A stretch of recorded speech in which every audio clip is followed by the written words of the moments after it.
आज के टॉपिक में आज हमारा ये चैप्टर 8 का आखिरी टॉपिक है और ये आखिरी लेक्चर भी रहेगा जिसमें हम पढ़ने वाले हैं Kepler's law of planetary motion. देखिए केपलर ने एक्चुअली कहा जाता है कि केपलर ने जितने भी लॉज है ना जो प्लैनेट्स और सन के रिलेटेड है वो एक दूसरे साइंटिस्ट से चुराए हैं। ठीक है, अब ऐसा कोई एविडेंस नहीं है, कोई प्रूफ नहीं है, बट ऐसा कहा जाता है। ठीक है, इसलिए कई बार अगर आप कोई दूसरी बुक में देखेंगे तो आपको दूसरी बुक में केपलर्स एंड लुइस लॉ भी दिखाई देगा, मतलब जो साइंटिस्ट के रियल रिसर्च मानी जाती है। फिलहाल आपके बुक में जो टॉपिक है that is Kepler's law of planetary motion. देखो इन्होंने 3 लॉ दिए थे कि प्लैनेट सन के आजू बाजू जब रिवॉल्व करते हैं तो उसकी शेप, ऑर्बिट की शेप एक्चुअली सर्कल नहीं है। फिर उन्होंने ये कहा कि अलग अलग प्लैनेट्स का जो टाइम है ना सन के आजू बाजू घूमने का, किसी का 365 डेज, किसी का 200 डेज, किसी का 400 डेज, ये जो टाइम पीरियड है ये डिपेंड करता है उसके रेडियस पे। फिर उन्होंने वेलोसिटी कितनी होगी या वेलोसिटी कांस्टेंट नहीं है, मतलब कोई भी प्लैनेट जब सन के आजू बाजू घूमता है तो उसकी वेलोसिटी कांस्टेंट नहीं है, हर समय चेंज हो रही है। ऐसे करके इन्होंने 3 लॉज दिए थे। चलिए देखते हैं ये 3 लॉ वन बाय वन। सबसे पहले फर्स्ट लॉ क्या कहता है, all the planets revolve around the sun in closed elliptical path and the sun is at its focus। अभी तक हम क्या मान के चलते थे कि प्लैनेट सर्कुलर मोशन में सन के आजू बाजू रिवॉल्व कर रहे हैं, बट केपलर ने अपनी रिसर्च के थ्रू ये बता दिया कि प्लैनेट सर्कुलर पाथ में नहीं बल्कि एलिप्टिकल पाथ में घूम रहे हैं और जो सन है वो उसकी फोकस पे है। अब ये एलिप्टिकल पाथ क्या है, ये फोकस क्या है, चलिए देखते हैं। अब थोड़े मैथ्स की बात करते हैं। बच्चा फिजिक्स से थोड़ा हम साइड में चल गए। अब एक्चुअली एलिप्टिकल होता क्या है बच्चा? एलिप्टिकल का मतलब होता है ये पाथ, जहां पे अगर मैं ऐसा बोल सकता हूं कि हमने किसी सर्कल को थोड़ा चपटा कर दिया है, तो ये जो आपको शेप दिख रहा है दिस इज कॉल्ड एलिप्टिकल, और ये रहा इसका सेंटर। हम इसको सेंटर मान के चलेंगे यानी ओरिजिन मान के चलते हैं। अब बच्चा इसमें ये पॉइंट होता है यहां पे फोकस। चलिए पहले इसकी थोड़ी डिटेल बात कर लेते हैं। देखिए ये जो एक्सिस दिख रहा है ना इसको हम कहते हैं मेजर एक्सिस, और ये जो आपको दिख रहा है इसे हम कहते हैं सॉरी ये माइनर एक्सिस है और ये मेजर एक्सिस है। ये वाला मेजर एक्सिस एंड ये वाला माइनर एक्सिस। अब बच्चा ये जो डिस्टेंस होता है इसको हम a लेके चलते हैं एंड सिमिलरली ये भी a, और पूरा कितना हो जाएगा 2a। तो ये जो पार्ट है इसको हम कहते हैं सेमी मेजर एक्सिस। इतना सेमी मेजर एक्सिस एंड ये क्या हो जाएगा सिमिलरली सेमी माइनर एक्सिस। अब बच्चा इतने डिस्टेंस को हम b लेके चलते हैं और ये भी b, सो पूरा कितना हो जाएगा 2b। ये डिस्टेंस b, ये डिस्टेंस b और ये डिस्टेंस a और ये a। क्लियर? अब बच्चा इस पॉइंट में ना इसके 2 फोकस रहते हैं और कहा गया है कि सन जो है इसी जगह पे बैठा हुआ है। एक और बात सुनो, यहां पे अगर मैं इसकी इक्वेशन देखो, मैथ्स के अंदर एलिप्स एक पूरा चैप्टर आता है, इस एलिप्स की कुछ इक्वेशन भी होती है। वो इक्वेशन होती है x square by a plus y square by b is equal to 1, जिसमें x और y वेरिएबल है, a और b ये डिस्टेंस हो जाएंगे। अब ये इक्वेशन है, ये इक्वेशन क्या कहना चाह रहा है, कहां से आई, इसमें हम नहीं जाएंगे, वो मैथमेटिकल पार्ट है पूरा। यहां पे a और b का एक रिलेशन है, b is equal to a 1 minus e, जहां पे e होता है एसेंट्रिसिटी। क्या है ये? एसेंट्रिसिटी। अब बच्चा एक्चुअली ई हमको दिखाता है कि ये जो एलिप्स है वो कितना चपटा होगा। देखो एलिप्स हम चाहे तो ऐसे भी ड्रॉ कर सकते हैं, ऐसे भी ड्रॉ कर सकते हैं, है ना। ये कितना चपटा होगा वो दिखाता है एसेंट्रिसिटी। एसेंट्रिसिटी की जो वैल्यू है वो 0 से 1 के बीच में होती है। अगर मान लो कि E 0 है, E 0 है, इसका मतलब वो बिल्कुल भी चपटा नहीं है। बिल्कुल भी चपटा नहीं है का मतलब कि वो सर्कल है। समझ आ रहा है? सो E की 0 से 1 तक की वैल्यू होती है जो हमको ये बताता है कि वो कितना चपटा है। अब ये एक फोकस बच्चा, यहां से यहां का डिस्टेंस ये हो जाएगा -AE और यहां से यहां का डिस्टेंस AE। माइनस इसलिए लिया बिकॉज नेगेटिव साइड और कुछ भी नहीं। चलो अभी हम AE लेके चलते हैं, कोई बात नहीं। सो ये F1 ये F2। समझ आया मैं क्या बोल रहा हूं? ये सब डिस्टेंस बच्चा देखो डिटेल में तो हम फिजिक्स में बात नहीं करेंगे, क्या चीज है कैसा है वो सब मैथमेटिकल पार्ट है। हम सिर्फ अभी इंफॉर्मेशन के लिए देखना चाह रहे हैं इसको। तो अब हमें ना इसके कोऑर्डिनेट्स लिखने हैं। अगर मैं F1 के कोऑर्डिनेट्स लिखूं तो क्या मैं ऐसा कह सकता हूं -AE 0, ये x एक्सिस हो गया, x एक्सिस में AE पीछे तो -AE 0। सिमिलरली इसका क्या हो जाएगा AE 0। बोलो सही है। अब इसके कोऑर्डिनेट्स लिखूं तो ये पूरा A है, नेगेटिव साइड तो -A0, ये हो जाएगा कहां लिखूं, यहां लिखूं +A0। सिमिलरली ये हो जाएगा 0B, ये y एक्सिस है, सो y एक्सिस में x0 और ये b, ये b डिस्टेंस है ना, एंड ये कितना हो जाएगा 0 -b। समझ आ रहा है? ओके, सो बच्चा ये थी एलिप्स और ये एलिप्स की कुछ कहानियां। अब हमको यहां पे ये कहा जा रहा है कि कोई भी प्लैनेट जो है वो एलिप्टिकल मोशन कर रहा है और सन उसके फोकस पे है, सन उसके फोकस पे है। अच्छा अब एक बात बताओ, अब अगर सपोज करो कि ये मेरा सन है, ठीक है, ये सन को थोड़ा हम अच्छे से ड्रॉ कर लेते हैं, और ये कोई प्लैनेट है। अब जरा यहां से एक बात का आपको पता लग रही है कि जो प्लैनेट है वो हमेशा इक्वल डिस्टेंस पे नहीं होगा। यही फर्स्ट लॉ का एक और पार्ट है। फर्स्ट लॉ का एक और पॉइंट, फर्स्ट पॉइंट ये या सेकंड पॉइंट ये होगा कि प्लैनेट्स सन के साथ हमेशा कांस्टेंट डिस्टेंस पे नहीं होता। देखो ना, जब प्लैनेट इधर है तो कोई और डिस्टेंस है, जब प्लैनेट इधर है तो कोई और डिस्टेंस है, जब प्लैनेट इधर है तो कोई और डिस्टेंस है। यानी हर समय प्लैनेट और सन के बीच का डिस्टेंस चेंज होता रहता है। आई थिंक उसी के कारण तो ठंडी, गर्मी और बारिश के जैसे मौसम आते हैं अपने यहाँ। समझ आ रहा है मैं क्या बोल रहा हूं? तो आप लिख लो ये पॉइंट भी कहीं पे।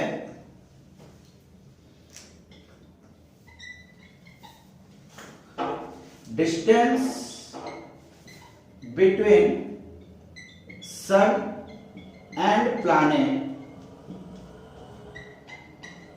Keeps on changing. कभी भी कांस्टेंट नहीं रहते हैं, हमेशा डिस्टेंस चेंज होता रहता है। अच्छा एक काम करो, अब मुझे बताओ कि इसका सबसे क्लोजेस्ट डिस्टेंस कितना होगा। बेटा जहां तक मुझे लगता है जब ये प्लैनेट घूम घूम घूम घूम के यहां पे आ जाएगा, सो ये सबसे क्लोजेस्ट होगा। इसका मतलब ये वाला डिस्टेंस है कि नहीं। अभी अगर सन को मैं ये मान के चलूं तो बच्चा ये डिस्टेंस कितना हो जाएगा।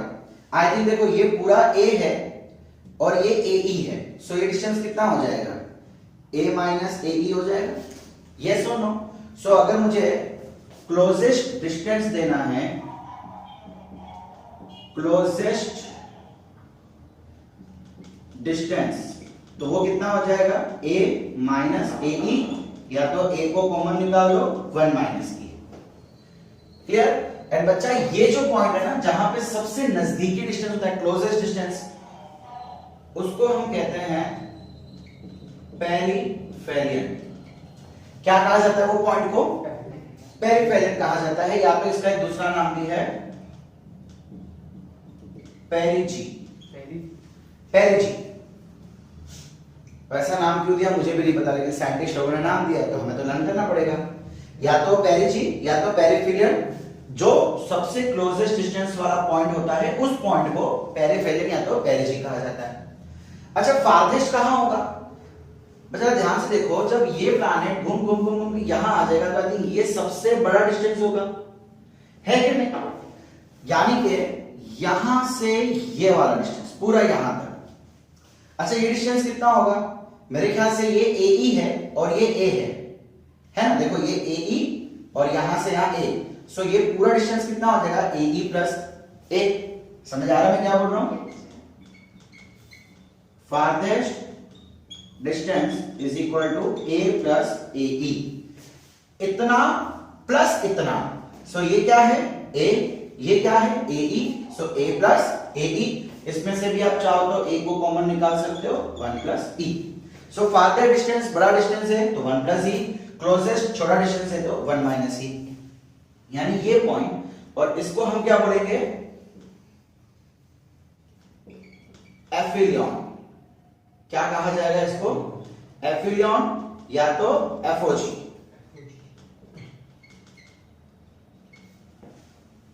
ओके सॉरी, ये AE आएगा, स्पेलिंग AE, यहां पे भी AE, एफिलियन या तो FOG। सो पहला लॉ यहीं पे समाप्त होता है। पहले लॉ से रिलेटेड कुछ कहानियां हैं, ज्यादा न्यूमेरिकल्स यहां से पूछे जाएंगे नहीं। हाँ, अगर कभी कभार कोई डिस्टेंस आ गया इस टाइप का तो हमें पता होना चाहिए। ओके सो चलो बच्चा लोग, अब देख लेते हैं हम केपलर का सेकंड लॉ। अब सेकंड लॉ जो है वो हमें वेलोसिटी के बारे में बताता है। Velocity of planets revolving around the sun is not constant. Yes बच्चा लोग, जब प्लैनेट सन के आजू बाजू घूम रहा है तो हर जगह पे उसकी वेलोसिटी कुछ चेंज होती जा रही है। ये जो वेलोसिटी है, यहां पे टेंजेंशियल वेलोसिटी की बात की जा रही है, ये वेलोसिटी कांस्टेंट नहीं है, ये हर पल चेंज होती जा रही है। Planets move faster when close to the earth, close to the sun। बेटा जब प्लैनेट सन के, ये हमारा सन है, जब वो सन के नजदीक आ जाएगा तो उसकी स्पीड बहुत बढ़ जाती है, और जब वो सन से दूर चला जाएगा and move slower when away from the sun.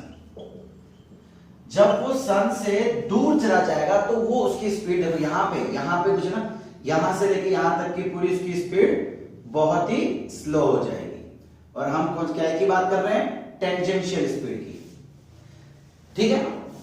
But बेटा एक्चुअली ये सेकंड लॉ नहीं है, ये सेकंड लॉ का मतलब था। सेकंड लॉ एक्चुअली क्या है? एक्चुअल लॉ क्या कहता है? Areal velocity of planets is constant. Very important, very very important, ये स्टेटमेंट बहुत जरूरी है। एरियल वेलोसिटी, या तो इसको हम ऐसा भी कह सकते हैं, इस तरीके से भी लिख सकते हैं, planets swim equal area in equal time. अब सर इसका मतलब क्या है? देखो जरा ध्यान से लिखना कि इसका मतलब क्या है, ये दो लाइन का। अगर कभी सेकंड लॉ आवे ना तो आपको ये लिखना है। हाँ, एक्सप्लेन करने को कहा जाए तो ये भी लिखना है। स्टेटमेंट ये रहेगा, इनमें से कोई एक। Areal velocity of planet is constant का मतलब क्या है बच्चा? हमने अभी भी क्या देखा कि अलग अलग पॉइंट पे प्लैनेट की स्पीड अलग अलग होती है। सपोज करो कि कोई प्लैनेट है जो 1 सेकंड में यहां से यहां आ गया, ठीक है। पहले उसकी पोजीशन ये थी और अब उसकी पोजीशन ये है, P डैश और P।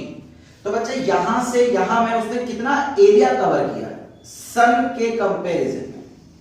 ये पूरा एरिया हो जाएगा, ये वाला एरिया। ये जो एरिया कवर किया ना, इसे कहा गया है एरियल वेलोसिटी। देखो अभी सुनते जाओ। अब सपोज करो यही प्लैनेट घूमते घूमते यहां आ गया और यहां से यहां आने में भी इसको, ये यहां से यहां P डैश P, यहां से यहां आने में भी इसको 1 सेकंड लगा। Equal area in equal time, यहां से यहां 1 सेकंड, यहां से यहां 1 सेकंड। तो बच्चा लोग ये जो एरिया है ना, ये एरिया और ये एरिया सेम होगा। सेकंड लो यही कह रहा है कि वो इक्वल टाइम में इक्वल एरिया कवर कर रहा है। अगर 1 सेकंड में यहां से यहां आया तो ये एरिया, और यहां से यहां आया तो ये एरिया इक्वल होगा। अगर मान लो कि मैं इसको A1 बोल दूं, इसको A2 बोल दूं area, so A1 is equal to A2 होगा, बट टाइम भी सेम होगा।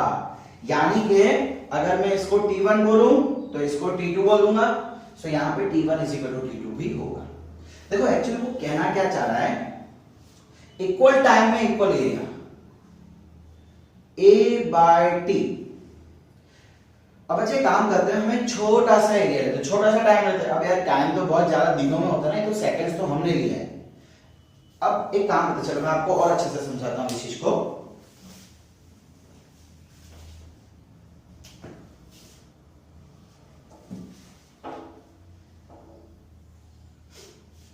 ये सन, सपोज करो कि ये हमने कोई एक एरिया ले लिया, फिर हमने ये एक दूसरा एरिया ले लिया, और चलो बोल देते हैं कि ये कोई तीसरा एरिया ले लिया।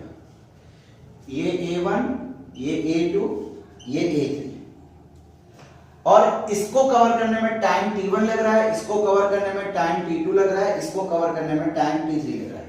क्या यहां पे A1, A2, A3 इक्वल होंगे? नॉट गारंटी, शायद नहीं होंगे। क्या यहां पे तीनों टाइम भी इक्वल होंगे? नहीं, हो भी सकते, नहीं भी हो सकते, इसकी गारंटी नहीं। बट इसकी गारंटी है कि एरिया अपॉन टाइम का रेशियो कांस्टेंट होगा। मतलब इक्वल एरिया में इक्वल एरिया किया जाएगा। आप एरिया अपॉन टाइम लो तो उसका कांस्टेंट हो जाएगा। अब बच्चा, हम लोग वेलोसिटी की फॉर्मूला क्या लिखते थे? डिस्प्लेसमेंट अपॉन टाइम, यस और नो? यहां पे क्या होगा? Area upon time. ये एरिया, ये एरिया, ये एरिया अलग अलग होगा, बिल्कुल होगा। टाइम सबकी अलग अलग होगा। देखो हमने कहा ना, कभी वो स्लो चल रहा है, कभी फास्ट चल रहा है, अलग अलग होगा। लेकिन जब मैं एरिया अपॉन टाइम का रेशियो लूंगा, वो रेशियो हमेशा कांस्टेंट आएगा, और इसको हम बोल देंगे एरियल वेलोसिटी। ये डिस्प्लेसमेंट, ये सिंगल लाइन में होता है डिस्प्लेसमेंट, एक डायमेंशनल वेलोसिटी। यहां पे एरिया है तो एरियल वेलोसिटी इसको नाम दे दिया जाएगा। समझ आ रहा है? आप इतना भी याद रख सकते हो कि अगर टाइम सेम है, अगर टाइम सेम है तो एरिया भी सेम रहेगा। इसका प्रूफ भी देखना है ना। चलो इसको देख लेते हैं, फिर फटाफट इसका प्रूफ भी देख लेते हैं। अब एक्चुअली बच्चा लोग ये देखो, वेलोसिटी भी हम कुछ ऐसे देते थे, change in distance upon change in time. Similarly ये भी हम ऐसे देंगे, change in area upon change in time. अब अगर इंस्टेंटेनियस की बात की जाए तो यही क्या हो जाएगा? Small area upon small time, dA by dt। समझ आ रहा है? वह बात की ना, एवरेज और इंस्टेंटेनियस बहुत बार हमने देख चुके हैं, बस ये भी कहानी वैसी ही रहेगी। तो चलिए देख लेते हैं इसका एक प्रूफ।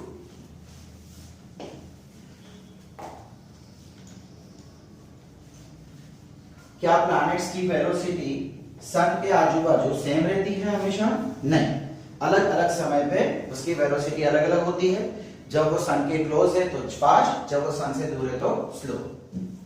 ओके, चलो मान लेते हैं कि ये किसी प्लैनेट का ऑर्बिट है, सन इधर पड़ा हुआ है, और प्लैनेट जो है वो यहां से यहां, हम ना बहुत ही स्मॉल टाइम dt टाइम ले रहे हैं।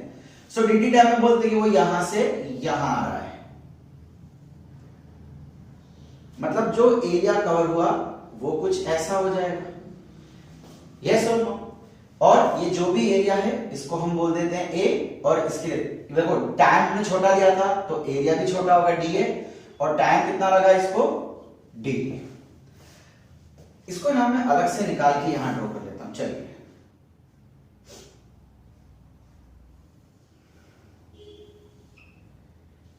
कुछ ऐसा है। ओके, अब अच्छा यहां से यहां आने में डिस्टेंस कितना कवर करेगा? सो हमको पता है speed is equal to distance upon time. So distance is equal to speed into time. Speed मतलब वेलोसिटी, टाइम मतलब dt। हमने कितना टाइम लिया? dt। अब चलो बोल देते हैं कि ये इसकी वेलोसिटी है और ये रेडियस हो जाएगा। बच्चा ये आपको दिखने में 90 डिग्री दिख रहा है, बट एक्चुअली जरूरी नहीं है कि हमेशा 90 हो। देखो सर्कल होता ना अगर ये, तो सर्कल में टेंजेंशियल वेलोसिटी और रेडियस हमेशा 90 होता है, हमेशा। बेटा ये सर्कल नहीं है। चलो आपको यहाँ पे लग रहा है ना, अपने काम करते हैं, इसको मैं थोड़ा अलग जगह ले लेता हूं जहां पे आपको फीलिंग आवे। मैं यहां से यहां ले लेता हूं। चलिए, तो अब तो ये वेलोसिटी हो गई और ये रेडियस हो गया। क्या आपको ये 90 दिख रहा है? नहीं ना। तो आपको फीलिंग दिलाने के लिए हमने ये चीज कर ली। तो एक कॉन्सेप्ट याद रखना, सर्कल में वेलोसिटी और रेडियस 90 डिग्री बनाते हैं, बट एलिप्स में या दूसरी जगह पे ऐसा नहीं होगा। समझ आ रहा है मैं क्या बोल रहा हूं? ओके। अब बेटा हमने बहुत ही छोटा सा समय लिया है। उस छोटे से समय के लिए ये जो कर्व पाथ है एक्चुअली वो तो हमको फ्लैट दिखाई देगा। बेटा आप जब अर्थ के ऊपर चल रहे हो तो क्या आपको अर्थ गोल दिखाई दे रहा है? नहीं, बिकॉज इतने बड़े अर्थ में आप तो इतनी सी जमीन देख पा रहे हो, तो वो आपको एकदम फ्लैट दिखाई देती है। सिमिलरली ये भी कैसे एक्ट करेगा? एकदम फ्लैट। मतलब क्या ये ट्राइंगल हो गया जिसमें से यहां ये डिस्टेंस कितना हो जाएगा? यहां से यहां का डिस्टेंस कितना हो जाएगा? बड़ा याद है ना, हमने अभी देखा था, ये फोकस था, ये AE था और ये A था। सो ये डिस्टेंस कितना होगा? चलो मैं इसको रेडियस बोल के चलता हूं, कोई भी डिस्टेंस आप बस। ओके, तो ये डिस्टेंस कितना हो जाएगा? VDT। तो अच्छा यहां से हमने यहां से डिस्टेंस ट्रैवल किया ना, तो ये क्या हो गया? VDT। अब मुझे एरिया फाइंड करना है। ये ट्राइंगल है तो ट्राइंगल का एरिया होता है, area of triangle is equal to half into base into height. पढ़ रखा है ना फॉर्मूला तो? अच्छा बेस तो ये हो जाएगा हाफ इंटू आर, और क्या मैं, अच्छा हाइट क्या होगी? थोड़ा हाइट तो मुझे यहां पे निकालनी पड़ेगी। चलो मैं हाइट ले लेता हूं इधर, ये मैंने हाइट ले लिया h। अब एक काम कर लेते हैं, ये एंगल थीटा है ना, ये एंगल थीटा, तो बड़ा ये वाला एंगल कितना हो जाएगा? 90 ये थीटा है तो ये 180 माइनस थीटा हो जाएगा। यस और नो? अब मेरे पास ये एंगल के कंपैरिजन में सामने वाला है और ये हाइपोटेनस है। क्या मैं यहाँ पे sin 180 minus theta is equal to opposite upon hypotenuse h by VDT बोल सकता हूं? ये हमने थीटा ले लिया, सो ये 180 माइनस थीटा हो गया। फिर ये हमने हाइट ले लिया ऑपोजिट, और ये हाइपोटेनस वो कितना है? VDT distance. अब बेटा ये हमने क्यों लगाया? देखो एक्चुअली वेलोसिटी चेंज हो रही है, वेलोसिटी चेंज होगी तो डिस्टेंस भी चेंज होगा, तो ये फॉर्मूला वहां वैलिड नहीं है, बट हमने तो एक छोटे से टाइम के लिए। अब छोटे से टाइम की तो वेलोसिटी सेम होगी ना, 1 सेकंड के लिए, 2 सेकंड की तो वेलोसिटी सेम होगी। समझ आ रहा है मैं क्या बोल रहा हूं? हमने dt लिया है स्मॉल टाइम, इसीलिए हमने ये फॉर्मूला यूज कर सकते हैं, अदरवाइज ये फॉर्मूला यहां पे वैलिड नहीं थी। क्यों नहीं थी? बिकॉज हर समय वेलोसिटी चेंज हो रही है। आप बोलो कि 2 दिन में या 4 दिन में कितना डिस्टेंस ट्रैवल किया, सो यहां से नहीं निकाल सकते आप, बिकॉज वेलोसिटी हर पल चेंज हो रही है। हाँ, बट 2 सेकंड 5 सेकंड के लिए तो वेलोसिटी सेम रहेगी, छोटे से टाइम के लिए। Get it? What I am saying? Okay, so यहां से h की वैल्यू निकालो। h इज इक्वल टू कितना हो जाएगा? sin 180 minus theta into VDT। इसको यहां ले आओ, तो h की value sin 180 minus theta into VDT। बोलो सही है? अच्छा अब 180 sin 180 माइनस थीटा क्या होता है? sin theta. sin ये है 180 और ये माइनस थीटा मतलब सेकंड क्वाड्रेंट। सेकंड क्वाड्रेंट में साइन पॉजिटिव होता है, मैंने आपको पहले भी एक बार बताया था, ऑल STC। तो यहां पे हाफ r पहले VDT लिख देता हूं और फिर ये साइन थीटा, इसको दे दो नंबर 1। ठीक है, ये आ गया नंबर 1। अब बेटा जब एलिप्टिकल पाथ में अर्थ या कोई भी प्लैनेट रोटेट कर रहा है तो उसकी एंगुलर मोमेंटम कांस्टेंट है। एंगुलर मोमेंटम याद है कुछ? नहीं सर, हम तो सब भूल गए। चैप्टर नंबर 7 में हमने एंगुलर मोमेंटम देखा था, लीनियर मोमेंटम नहीं। लीनियर मोमेंटम बदलेगी। देखो लीनियर मोमेंटम क्या होती है? M V. अब वी तो चेंज हो रहा है, सो वी चेंज होगा तो लीनियर मोमेंटम भी चेंज होगी, तो ये कांस्टेंट नहीं है। लेकिन एंगुलर मोमेंटम कांस्टेंट है। कैसे? अगर आपको याद हो तो हमने कहानी पढ़ी थी according to Newton second law कि अगर नेट फोर्स जीरो होता है सो मोमेंटम कांस्टेंट होता है। सिमिलरली अगर टॉर्क जीरो होगा, अगर टॉर्क जीरो है सो एंगुलर मोमेंटम कांस्टेंट है। याद आया कुछ? पक्की बात? अच्छा टॉर्क जीरो कैसे होगा? अच्छा टॉर्क की फॉर्मूला क्या होती है? R cross F। अब जरा ध्यान से देखो, मैंने इसको R लिया है सो ये मेरा R वेक्टर हो गया इधर। अच्छा फोर्स कहां लगेगी? अगर प्लैनेट इधर है तो जहां तक मेरे को पता है फोर्स अंदर लगेगी, ग्रेविटेशनल फोर्स है, उसको अंदर खींचती है ग्रेविटेशनल फोर्स। तो ये रहा फोर्स की डायरेक्शन, ये रही R की डायरेक्शन, दोनों के बीच एंगल कितना है? 180। एंटी पैरेलल कह सकते हो, anti parallel, opposite direction. So यहां पे क्या आ जाएगा? R cross RF sine 180।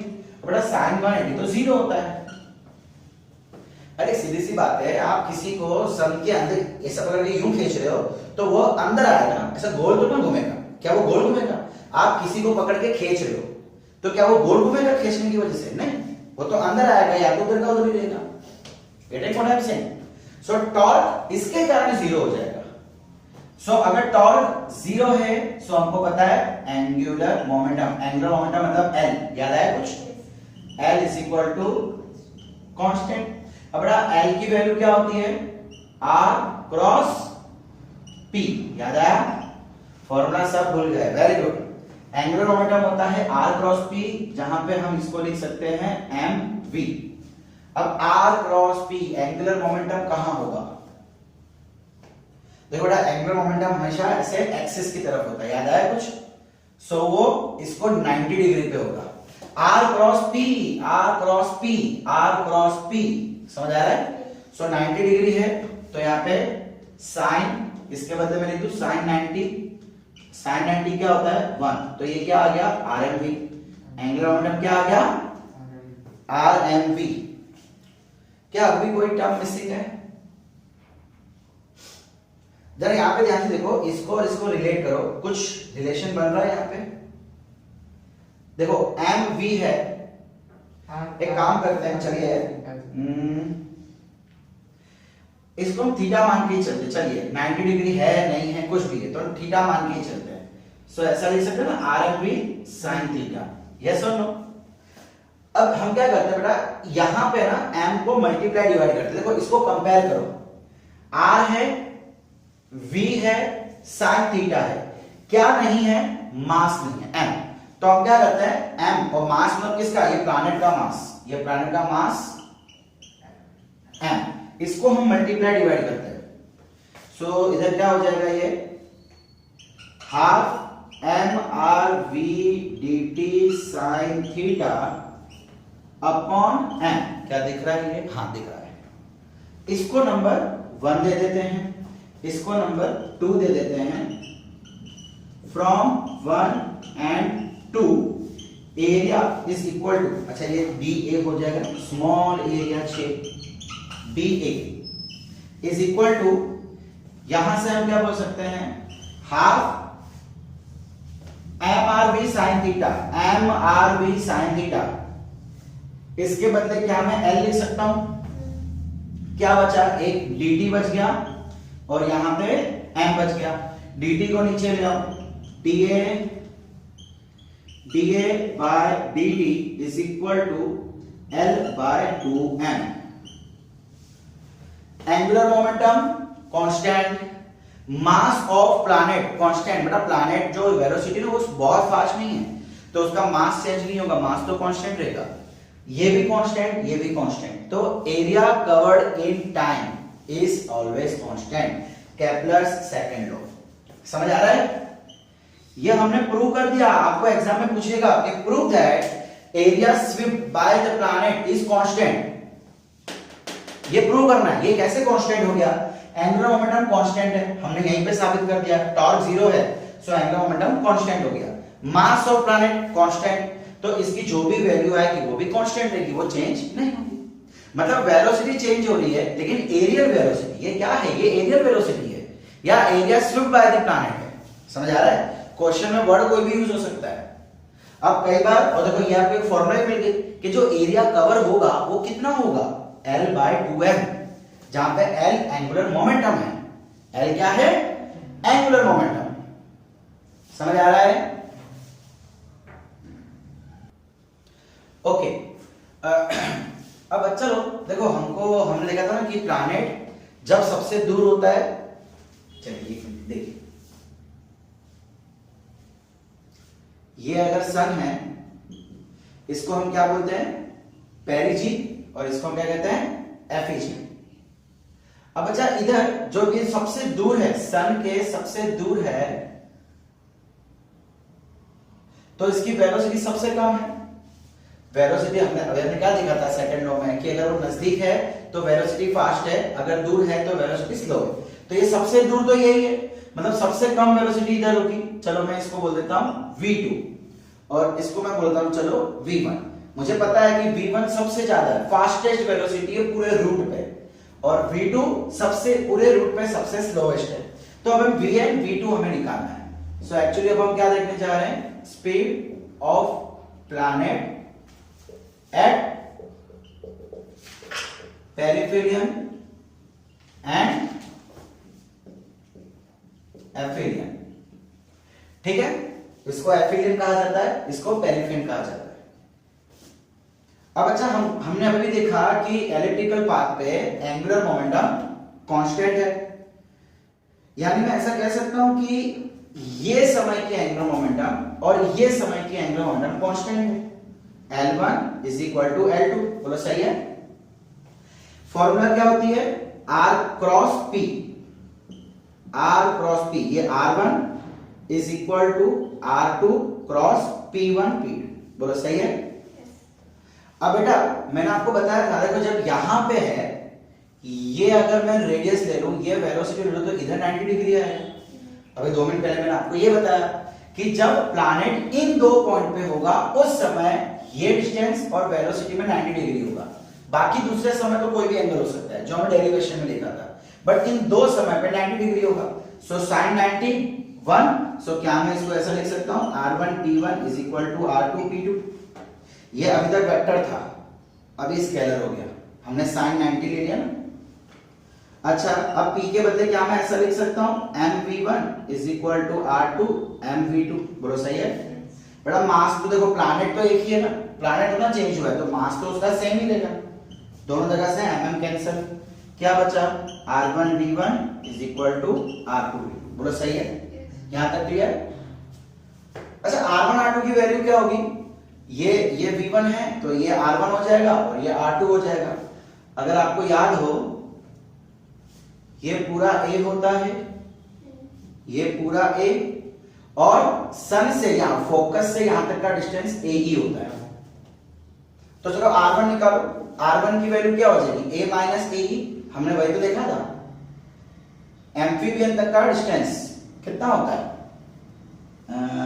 यहां पे लिख लेता हूं साइड में, R1 की वैल्यू कितनी हो जाएगी, a माइनस a ही, या तो a कॉमन 1 माइनस e।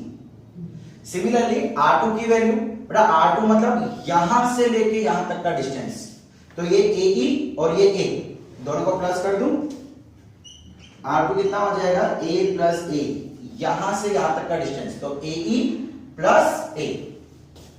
समझ आ रहा है? Okay, so A common 1 plus E, ये दोनों वैल्यू यहां पे रख दो। सो ये कितना हो जाएगा, V1 R1 कितना है, A1 minus E is equal to V2 A1 plus E। ये एक रिलेशन है, इसको नंबर 1 दे देते हैं। अच्छा बच्चा, अब जरा मुझे ध्यान से बताओ कि यहां पे कौन सी फोर्स लग रही है, सन और प्लैनेट के बीच में एक फोर्स है, ग्रेविटेशन फोर्स। क्या और कोई फोर्स है क्या, यहां पे फ्रिक्शन फोर्स है, नहीं। और जहां तक मुझे पता है कि ग्रेविटेशनल फोर्स एक कंजर्वेटिव फोर्स है। सो हमको पता है कि for conservative force, conservation of energy, या तो आप बोल सकते हो mechanical energy initial is equal to mechanical energy final. इसको हम क्या बोलते हैं? Conservation of energy. ये तो हमने कई बार देखा हुआ है, देखा है या नहीं देखा? ये कब होता है? कंजर्वेशन ऑफ एनर्जी कब यूज होता है? जब कंजर्वेटिव फोर्स हो और फ्रिक्शन फोर्स ना हो। तो यहाँ पे तो सिर्फ ग्रेविटेशन फोर्स है कंजर्वेटिव, और कोई फ्रिक्शन फोर्स नहीं है। मतलब kinetic initial plus potential initial is equal to kinetic final plus potential final.